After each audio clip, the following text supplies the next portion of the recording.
Welcome students. आज discuss करेंगे class 12 science mathematics semester 3 में इन्वर्स मैपिंग या इन्वर्स फंक्शन को। ओके, तो इन्वर्स मैपिंग या फंक्शन को समझने से पहले हम ये जानेंगे कि इन्वर्स ऑफ एन एलिमेंट क्या होता है, एक एलिमेंट का इन्वर्स क्या होता है। तो for a function f from a to b the inverse of an element y belongs to b, that means codomain.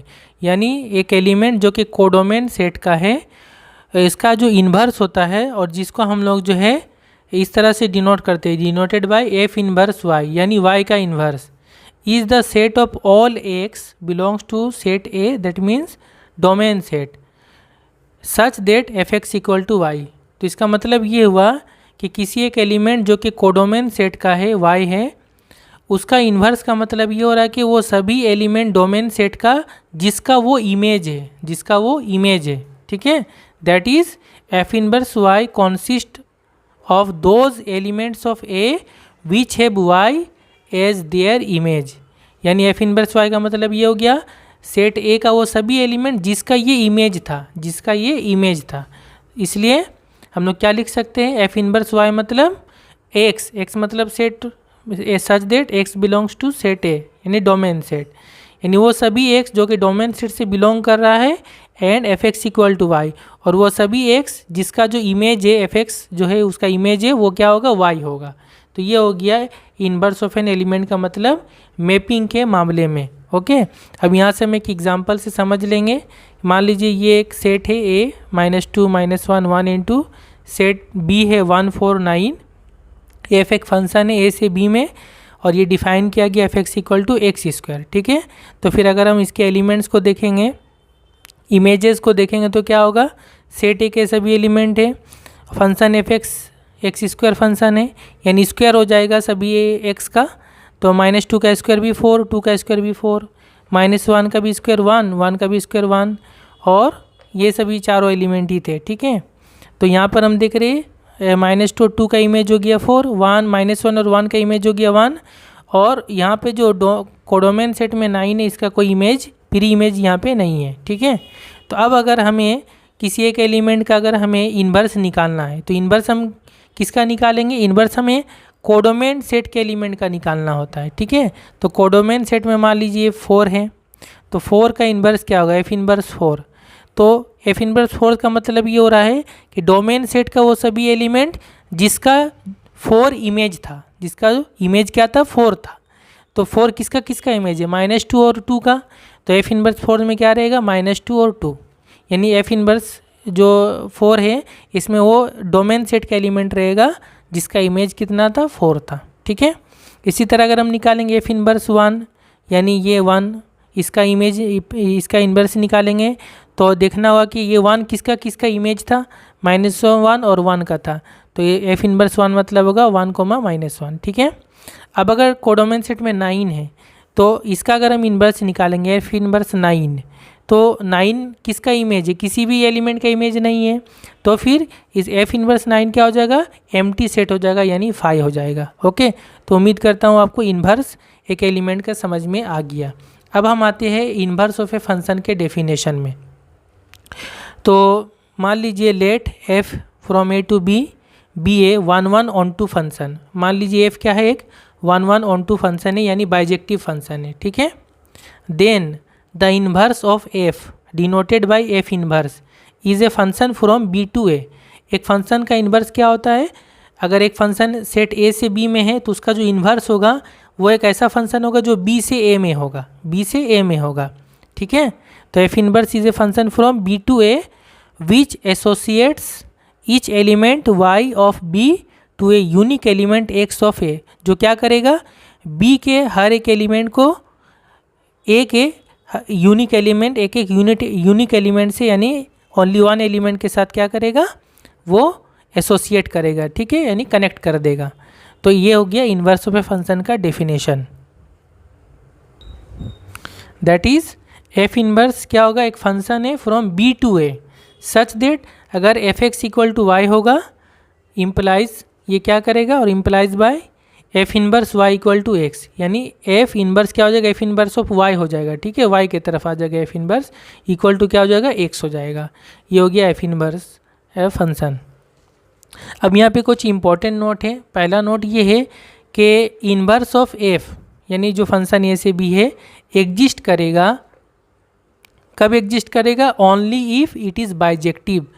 एक फंक्शन का इनवर्स उसी वक्त एग्जिस्ट करता है जब वो एक बाइजेक्टिव फंक्शन होता है, यानी 1-1-on-2 फंक्शन होता है, अदरवाइज उसका इनवर्स एग्जिस्ट नहीं करेगा, ठीक है। और एक फंक्शन का इन्वर्स एग्जिस्ट करता है, इसको हम लोग बोलते हैं इन्वर्टिबल भी बोला जाता है, यानी एफ क्या है, इन्वर्टिबल है। इन्वर्टिबल मतलब उसका इन्वर्स एग्जिस्ट करता है। तो ये बहुत ही इंपॉर्टेंट नोट है कि एक फंक्शन का इन्वर्स कब एग्जिस्ट करता है, कब होता है, कब होगा, जब वो फंक्शन 1-1-on-2 होगा, यानी बाइजेक्टिव होगा, ठीक है। अगर बाइजेक्टिव नहीं होगा तो उसका इन्वर्स नहीं होगा।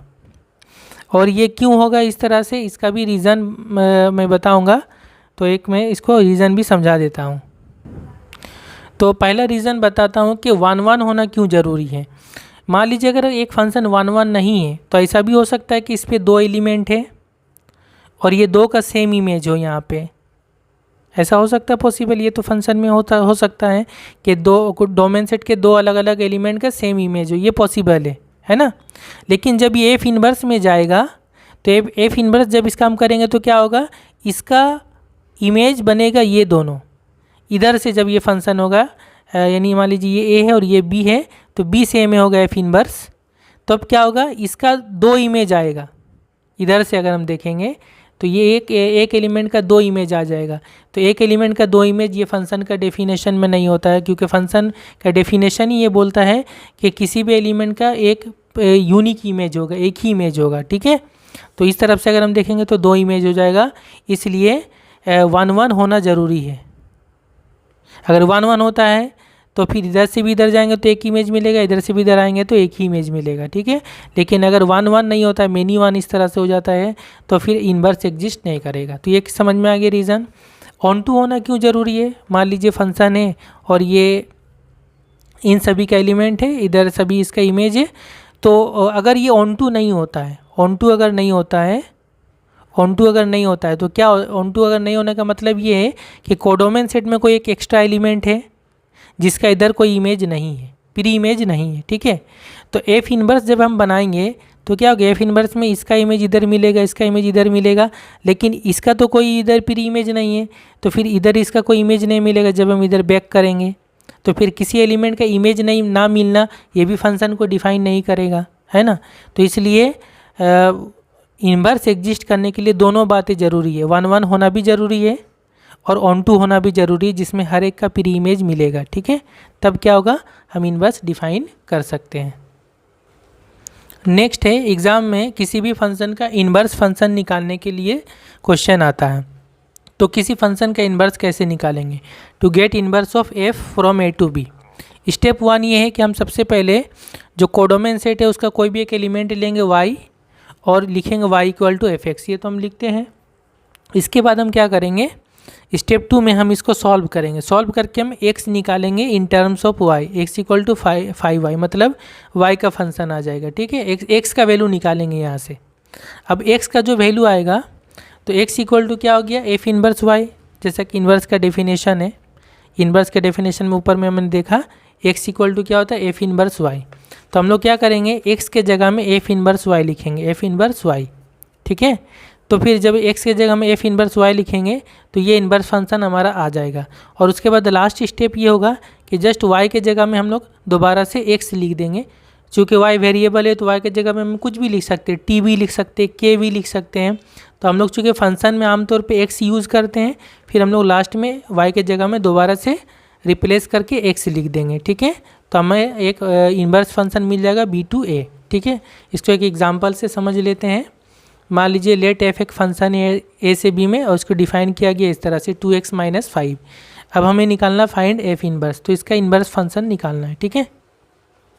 जब कहा जाता है कि इनवर्स फंक्शन निकालिए तो ये समझ लेना होता है कि ये फंक्शन पहले ही से 1-1-on-2 है, यानी ये बाइजेक्टिव फंक्शन है, तभी उसका इनवर्स निकालने के लिए क्वेश्चन में बोला गया है। अदरवाइज़ अगर इन्वर्स निकालने से पहले हमें ये चेक करने के लिए बोला गया कि पहले चेक करो कि ये 1 1 ऑन 2 है कि नहीं, तो पहले हमें चेक करना पड़ता है 1 1 ऑन 2, उसके बाद हम ये बोल पाएंगे कि इसका इन्वर्स एग्जिस्ट कर रहा है। तो बहरहाल यहाँ पर बोला है एफ इन्वर्स निकालने, मतलब ये पहले ही से 1 1 ऑन 2 फंक्शन है। हम सबसे पहले क्या करेंगे, y equal to F X लिखेंगे। तो y equal to F X मतलब 2x माइनस 5, इसको सॉल्व करके x का वैल्यू निकालेंगे। तो 2x equal to Y plus 5 हो जाएगा, x equal to Y plus 5/2। अब हमें क्या करना है, x के जगह रिप्लेस क्या करना है, एफ इनवर्स y। तो एफ इनवर्स y आ गया इक्वल टू दिस। तो ये क्या बन गया, पूरा पूरी ये y का फंक्शन बन गया है ना, एफ इनवर्स y। अब इसको हमको y के जगह में जहाँ जहाँ y है चेंज करके x लिखना है। तो F inverse x equal to X plus 5/2।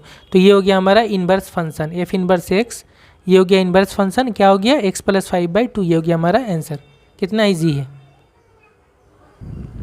Next एक और क्वेश्चन देखते हैं जिसमें हमें एक वैल्यू निकालने बोला गया है। Let F from complex number set to complex number set be defined by F x equal to X square plus 2, find F inverse -1। यानी जो इनवर्स फंक्शन है उसमें हमें या फिर इस एलिमेंट का हमें इन्वर्स एलिमेंट निकालना है, एफ इनवर्स -1। ठीक है, तो इसको बनाने के लिए हम लोग क्या करेंगे, इसको हम लोग x मान लेंगे क्योंकि ये जो है डोमेन सेट का एलिमेंट होगा, है ना। तो let F inverse -1 equal to क्या मान लेंगे, x। तो जब इसको हम लोग x मानेंगे, इसका मतलब क्या है, इसका मतलब ये हो रहा है कि x का इमेज होगा -1, x का इमेज क्या होगा -1। सो इसको हम लोग कैसे लिखेंगे, एफ एक्स इक्वल टू -1। यानी ये समझ लीजिए ये इधर आ गया, ये एफ इनवर्स इधर है तो इधर चल जाएगा तो एफ एक्स हो जाएगा। ठीक है, तो एफ एक्स इक्वल टू क्या हो जाएगा, -1 इस तरह से। तो एफ एक्स इक्वल टू -1 हो गया। अब एफ एक्स का मतलब क्या है, एक्स स्क्वायर प्लस 2। तो यहाँ पुट कर देंगे X square plus 2 equal to -1। So X square equal to -3 हो गया। तो एक्स इक्वल टू कितना हो गया, प्लस माइनस रूट ओवर -3, मतलब plus minus root over 3 iota, है ना, 3i। तो ये भी x का वैल्यू आ गया। और ये भी कहाँ पे, ये चूँकि कॉम्प्लेक्स नंबर है तो ये कहाँ बिलोंग करेगा, ये बिलोंग करेगा सेट ऑफ कॉम्प्लेक्स नंबर यानी डोमेन सेट में। ये तो डोमेन में ही है क्योंकि x का वैल्यू सारा डोमेन में रहता है। तो फिर यहाँ पे हमें 2 वैल्यू मिला। तो एफ इनवर्स -1 क्या होगा, रूट ओवर 3i और माइनस रूट ओवर 3i। ये 2 वैल्यू हो गया एफ इनवर्स -1 का वैल्यू। ठीक है, नेक्स्ट आते हैं हम properties of inverse function. Inverse function के क्या क्या प्रॉपर्टी होते हैं, मैंने यहाँ पे 5 प्रॉपर्टी लिखा हुआ है। पहला ये है कि if F is 1 1 on 2 then F inverse is also 1 1 on 2। अगर एफ 1 1 ऑन 2 फंक्शन है तो उसका तो इनवर्स एग्जिस्ट करेगा, और साथ साथ ये जो इनवर्स फंक्शन है ये भी 1 1 और ऑन 2 होगा, ये भी 1 1 और ऑन 2 होगा, यानी ये भी बाइजेक्टिव होगा। इसको दूसरा तरह इस तरह भी बोल सकते हैं, अगर एफ एक बाइजेक्टिव फंक्शन है तो एफ इनवर्स भी एक बाइजेक्टिव फंक्शन होगा। ठीक है, दूसरा प्रॉपर्टी ये है कि जब ये भी 1 1 ऑन 2 होगा तो इसका भी इन्वर्स एग्जिस्ट करेगा। तो इसका अगर हम इन्वर्स निकालेंगे यानी एफ इन्वर्स का फिर इन्वर्स अगर निकालेंगे तो वापस हमें जो ओरिजिनल फंक्शन है वही मिलेगा, यानी एफ इन्वर्स ऑफ इन्वर्स क्या होगा, एफ हो जाएगा। ठीक है, दूसरा प्रॉपर्टी ये है कि अगर एक फंक्शन और उसके इन्वर्स को अगर हम लोग आपस में कंपोज करते हैं, जो कि इससे पहले वाली वीडियो में मैंने बताया था कंपोजिशन और मैपिंग। तो एक फंक्शन एफ है और उसका इन्वर्स फंक्शन है, अगर इसको कंपोज करेंगे तो हमें आइडेंटिटी फंक्शन मिलेगा। ठीक है, अब ये एफ कंपोज एफ इन्वर्स है तो ये आइडेंटिटी आई बी फंक्शन होगा, यानी बी से बी में आइडेंटिटी फंक्शन होगा। और अगर हम लोग ऐसा करेंगे एफ इन्वर्स पहले लिखेंगे और उसके बाद एफ लिखेंगे तो आई ए होगा, यानी identity function from A to A. ठीक है, ये दूसरा प्रॉपर्टी हो गया। तीसरा प्रॉपर्टी ये है कि if F from A to B and G from B to C are to both 1 1 and on 2, अगर ये दोनों दो फंक्शन है एफ और जी, अगर ये दोनों 1 1 और ऑन 2 है यानी दोनों ही बाइजेक्टिव हो, देन जी कॉम्पोज एफ, तो ये जो कॉम्पोजिशन फंक्शन है जो कि ए से सी में होगा, इज़ ऑल्सो 1 1 एंड 2, तो ये कॉम्पोजिशन मैपिंग भी 1 1 और ऑन 2 होगा, यानी ये भी बाइजेक्टिव होगा। ये तो हमने कॉम्पोजिशन और मैपिंग के प्रॉपर्टी में भी पढ़ा था। ठीक है, लेकिन उसके साथ साथ ये भी होगा कि जब ये सभी बाइजेक्टिव फंक्शन है तो सबका इन्वर्स एग्जिस्ट करेगा, एफ इन्वर्स भी होगा, जी इन्वर्स भी होगा और जी कॉम्पोज एफ का भी इन्वर्स होगा। और साथ साथ ये भी प्रॉपर्टी होगा कि जी कॉम्पोज एफ इन्वर्स होगा equal to F inverse compose ji inverse, यानी ये जो इन्वर्स है पहले एफ में आ जाएगा और फिर उसके बाद जी में आएगा, यानी आगे पीछे हो जाएगा। ठीक है, तो ये बहुत ही इंपॉर्टेंट प्रॉपर्टी है इन्वर्स का, g compose F inverse equal to F inverse compose ji inverse. Next property number 4 है the inverse of a 1 1 onto function is unique.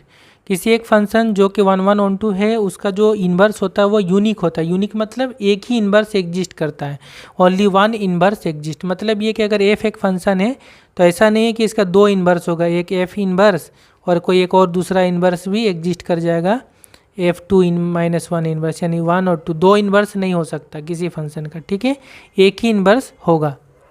और नंबर 5 है, नंबर 5 जो है ठीक नंबर 3 के जैसा ही है कि f एक फंक्शन है a से b में और g एक फंक्शन है b से a में, इस तरह से है कि g compose f equal to identity function है और f compose g identity function b है। यानी दो फंक्शन f और g है, ये a से b में, ये b से a में, और जब इनको हम कंपोज कर रहे हैं g कॉम्पोज f तो क्या मिल रहा है, आइडेंटिटी फंक्शन मिल रहा है। यहाँ भी आइडेंटिटी फंक्शन मिल रहा है, तब यहाँ पर ये बोला जाएगा then f and g are both 1 1 and onto. तो क्या होगा कि ये f और g, यहाँ पे नहीं लिखा था कि ये 1 1 ऑन टू है, तो अगर इनको कंपोज करके आइडेंटिटी फंक्शन आता है तो हम बोलेंगे कि ये दोनों फंक्शन क्या है, 1 1 और ऑन टू फंक्शन है, दोनों ही बाइजेक्टिव फंक्शन होंगे। और साथ ही साथ ये भी समझ में आएगा कि दोनों का कंपोज करके अगर आइडेंटिटी आया मतलब ये कि ये दोनों एक दूसरे का इन्वर्स फंक्शन है।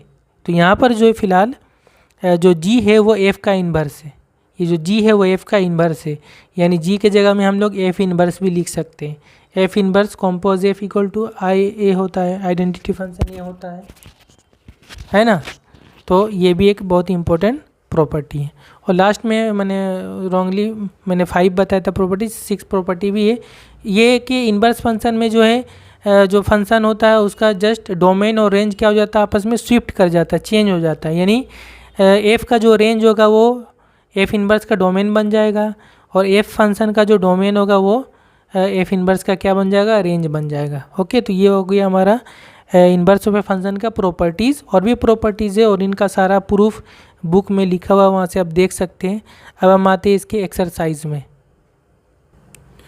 अब ये है एक्सरसाइज 2C पेज नंबर 45 में, ये सारा यहाँ टोटल 5 MCQ है, ये सब इन्वर्स ऑफ ए फंक्शन का MCQ है। पहला है let R be the set of real numbers and the mapping f from R to R be defined by fx equal to 2x², then find f inverse 32, यानी 32 जो element है उसका inverse निकालना होगा।